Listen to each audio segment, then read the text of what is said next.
We're at this really wild moment where robotics and AI aren't just things we see in movies anymore. They're here, they're real, and honestly, they're forcing us to ask some huge questions about our future. So let's dive in and try to figure out what that future might actually look like. I mean, think about it for a second. The groundwork is already laid. We have the robots, we have the AI, we have systems that can learn and adapt all by themselves. The conversation is no longer about if this is happening. It's happening. The real question is, what do we do now? And that's exactly where we are, right now. This isn't some sci-fi story about technology taking over. Nope, this is about us making conscious choices about how we're going to live and work alongside these incredibly powerful new tools. Okay, so to really get a handle on the decisions we have to make, we first have to appreciate just how much the game has totally changed. We're in a completely new machine age, and trust me, these are not your grandfather's factory robots. Wow, yeah, this comparison tells the whole story, doesn't it? We went from these massive, caged machines stuck in a factory, doing one boring task over and over, to robots that are now literally everywhere, in our offices, our hospitals, even our homes, working right beside us. That one shift, from being isolated to being integrated, is where all the big, complicated questions really begin.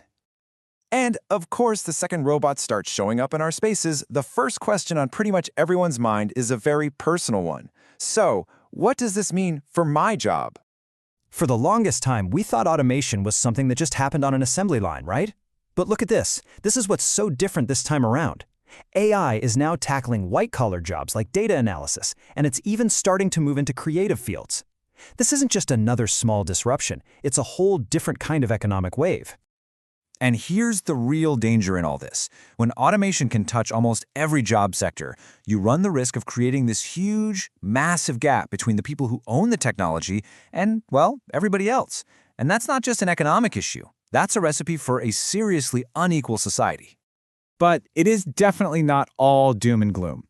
There's a totally different way of thinking about this that's gaining a lot of ground. One that sees this as less of a competition and more of a partnership.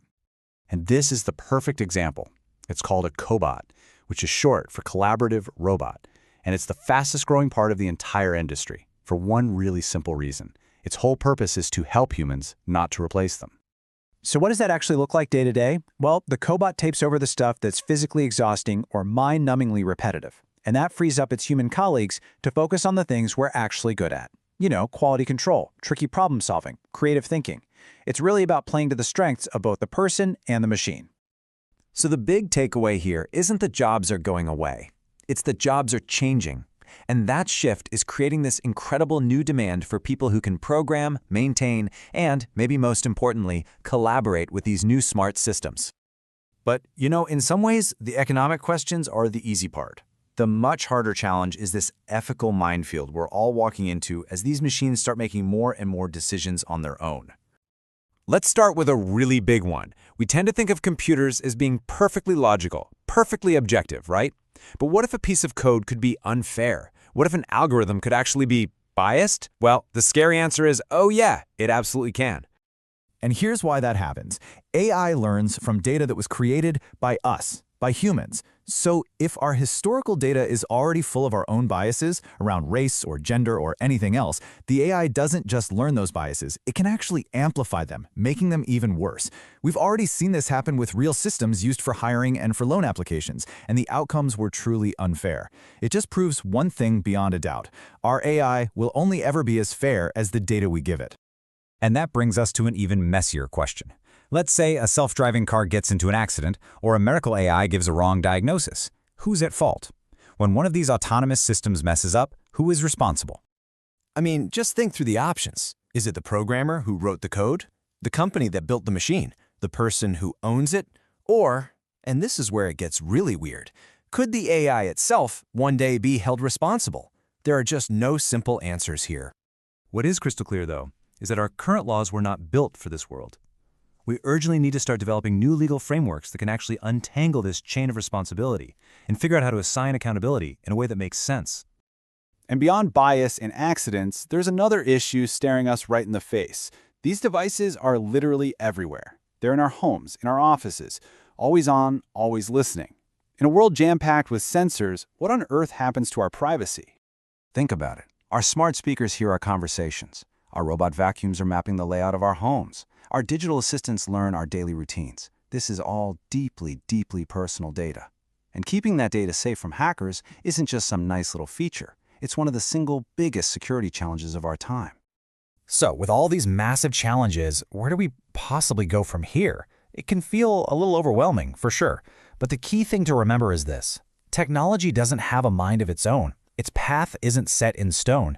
We are the ones who get to shape where it goes next. This really sums it up perfectly. It reminds us that just building cool new things is not enough. The future really does require not just innovation, but thoughtfulness and clear policy. We have to be just as creative and forward-thinking with our ethics and our laws as we are with our code. See, this future isn't something that's just going to happen to us. We're not just passengers watching the story unfold from the sidelines. The future of AI is being built right now, in the conversations we're having, the rules we're demanding, and the values we choose to embed in these systems. It requires all of us to actively participate. Which really brings it all down to one final personal question. A question for you. Understanding these challenges is the first step, and a huge one. But the next step is deciding what role you want to play. So, how will you prepare for this future? Thanks for joining me for this explainer.